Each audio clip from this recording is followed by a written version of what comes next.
দেখে কতটা বোঝা যাচ্ছে বুঝতে পারছি না, তবে এটা এত বেশি রসালো আর খেতে এত বেশি মজার। এই পিঠাটা একবার হলো বাসায় তৈরি করবেন, একেবারে ঝটপট বানিয়ে নিতে পারবেন কোনো রকম প্রস্তুতি ছাড়া।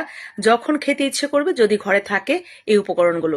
প্রথমেই আমি এখানে একটু খেজুরের গুড় নিয়েছি, সাথে কিছুটা নারকেল কোড়া আর এলাচ দিয়ে ঠিক এভাবে নরম পাকের একটা পুর তৈরি করে রেখে দিয়েছি। সেই কড়াইটাতেই অল্প একটু পানি দিয়ে আতপ চালের গুঁড়া অথবা সিদ্ধ চালের গুঁড়া দিয়ে যে কোনোটা দিলেই হবে, অল্প একটু লবণ দিয়ে ডো তৈরি করে নেব। এরপরে সুন্দর করে ডোটা ভাগ ভাগ করে আমরা বড় করে একটা পাতলা করে রুটি বেলে নিয়েছি। এরপরে যে পুরটা তৈরি করে নিলাম, সেটা পুর সাইডের দিকে একটু বাকি রেখে পুরোটা জুড়েই আমরা সুন্দর করে বিছিয়ে দিয়েছি। ব্যাস, এরপরে শুধুমাত্র রোল করে নেব। তো পেঁচাতে একটু টাইট ফিট করে সুন্দর করে পেঁচিয়ে পেঁচিয়ে রোল করে নিয়ে দুই সাইড থেকে মুখটা মুড়িয়ে এটা আমরা ভাপে সিদ্ধ করে নেব 10 থেকে 15 মিনিট।